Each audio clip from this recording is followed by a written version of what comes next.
Então, inevitavelmente, um aluno, seja do Colégio Naval, seja da EPICAR, seja do Colégio Militar, Cefet, Coltec, Instituto Federal, ele estuda, às vezes, o dobro do que um aluno normal. Qual que é a chance dele ficar pior do que um outro aluno que estuda metade do que ele estuda? E vira Não um existe. hábito, vira um ritmo. A questão não tem de estudar, o ócio que eu falo Exato. que é terrível, porque um dos grandes problemas da massa de alunos que a gente tem hoje em dia é o ócio, sabe? Não tem o que fazer. E aí preenche o tempo com um monte de atividade que não agrega em nada. De YouTube. É, justamente. Você imagina bem um aluno com 17 anos, na beira do Enem, que estuda de manhã na escola, dorme à tarde e joga o resto do tempo. Como que ele está se preparando para esse concurso? Exato. Como que ele está se preparando para ser um profissional eficiente? Nada. Então as escolas corroboram para que isso aconteça também. Pode dormir à vontade, porque tudo ali é trabalhado de uma maneira muito simplista, menos cobrativa. E aí o que acontece, né, Jane? Acaba não conseguindo ser aprovado numa universidade de renome, numa boa universidade, aí aprovado numa particular qualquer aí quando não é baratinho. EAD, né? Ensino à distância. não é EAD. Ainda bem que o governo agora está dando uma olhada nisso, né? Parece que vai melhorar um pouco. Você Vamos pensa ver, bem, né? curso de medicina, ensino à distância. Brincadeira, Curso né? de direito, ensino à distância. Ainda bem que eles estão revendo isso. Mas são os alunos que vão. A massa continua seguindo aquela boiada, né? Exatamente. Aquela linha de montagem. Exatamente. Então já começa com o ensino ruim ali no ensino médio. O aluno não tem condição nenhuma. Esses alunos aí da turma que discutiu com o Vitor lá, eles não têm condição nenhuma de passarem por um processo competitivo que é um vestibular. Nada mais é do que uma competição. Não passam, Eles não vão passar, não tem condição. E não conseguem se estabelecer num ambiente de empresa, um ambiente de responsabilidade, um ambiente sério. Eu não diria no ambiente de empresa não, Vitor. Eu diria no ambiente de vida. Sim. Porque a vida, além de tudo, ela te testa o tempo inteiro. Mas aí, ela assim, exige acertos. Na vida particular, cada um leva a vida do jeito que quer. E aí fica muito nesse âmbito. Mas integrando-se à sociedade, não tem como. É desintegração, né?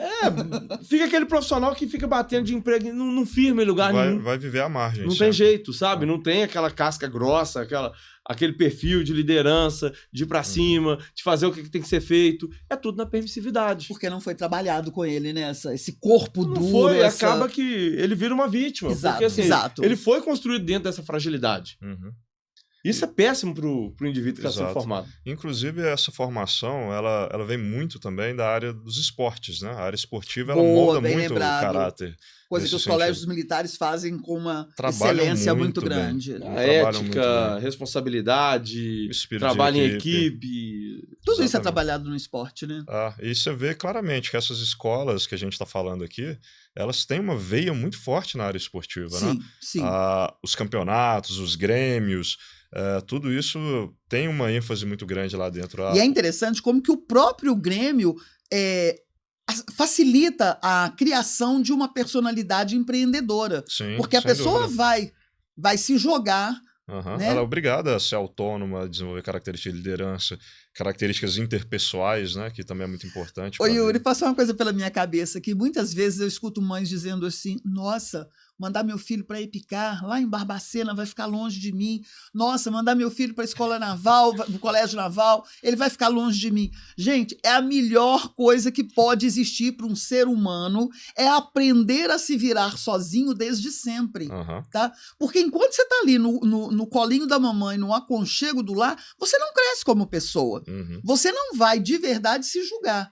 Então essas escolas, elas fazem isso com uma tranquilidade muito grande, porque o aluno chega ali e ele tem que se virar mesmo. Ele tem que, por exemplo, na EPICAR e no Colégio Naval, eles têm que lavar roupa, eles têm que passar roupa. Tudo bem que isso é só durante um período, depois é liberado o acesso a lavadeiras, a passadeiras, não sei lá o quê. Mas eles têm que aprender isso tudo. Todo ser humano precisa. Então, quando a gente está falando aqui de escola que está aleijando os alunos, é um bom começo mandar os filhos para esse tipo de escola pública federal, porque eles estão livres também das garras das mães, que estão super protegendo. O passarinho sai do ninho. O passarinho tem que sair do ninho. Nem que seja empurrado, mas vai sair. É engraçado como que parece que a criação está sendo voltada muito mais para os pais, para o sentimento das mães, dos pais, para eles se abastecerem, do que Para a sociedade. para a sociedade, para o indivíduo, porque tem que entender que indivíduo vem de individual. Você cria para o mundo, você não cria para você. É uma responsabilidade muito grande, ninguém é eterno. Aham. Você não pode, sabe, moldar. Eu falo, é uma maldade com os meninos. Uhum. Porque eles são moldados realmente para eles ficarem no ninho. Eu falo, por exemplo, de um pássaro. Se você cria ele na gaiola, a natureza do pássaro é o voo. Depois você solta, ele não sabe nem voar. Ah, fica atrofiado. Tá aleijado. Eu tenho uma máxima comigo de que pai e mãe criam filhos diferentes. O Uhum. pai, quando ele carrega uma criancinha de 1, 2 anos, ele projeta o filho para fora. Ele carrega o filho de frente para o mundo. A mãe não, ela guarda o filho. Eu vou reparar As nisso. escolas, pode prestar atenção, é interessantíssimo, gente. Como que o pai normalmente projeta o filho e a mãe fica ali naquele super cuidado mesmo. As escolas, essas escolas que nós estamos falando, Uhum. elas têm um ensino mais paternalista, mais de julgar para o mundo, Uhum. diferente das mães que é cuidar em excesso. Eu E confesso aleijar. que quando eu pego uma criança, eu tava pensando que eu era meio sem jeito. Que eu deixava o menino virar de frente. Não, é interessante. Eu sempre observei isso muito e é interessante mesmo. Lógico que a gente não está falando aqui de projetos familiares, mas essas escolas, elas induzem o aluno a se projetar. Sim. Isso é fantástico. E desenvolver a sua competência individual, igual o Vitor Sim, falou, né? Porque eu sim. acho que é o grande lance da coisa. Quando esse pessoal da turma da sua discussão lá, que não podia penalizar o erro, eu acho que eles confundem muito uma coisa que é o seguinte: respeito à individualidade de cada um e inserção do indivíduo na sociedade. São duas coisas distintas. Então, eles tentam, às vezes, enaltecer a individualidade de uma forma errônea, que é passando a mão na cabeça, toma cuidado, não sei o que está se passando com esse É aluno, o que a escola faz. etc. e tal. E, infelizmente, isso acaba moldando, muitas vezes, um indivíduo fraco, um indivíduo sem resistência, um indivíduo que não se desenvolve na sua plenitude, Sim. e por aí vai. Sendo que o que essas outras escolas que a gente está falando fazem o contrário.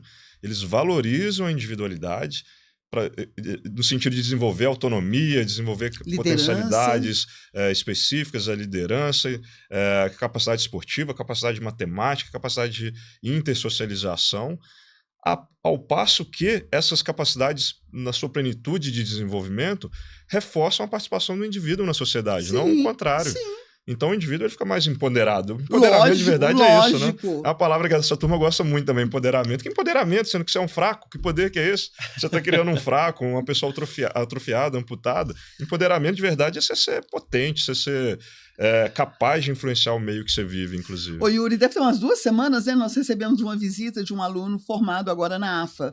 Tem umas 2 semanas, não tem?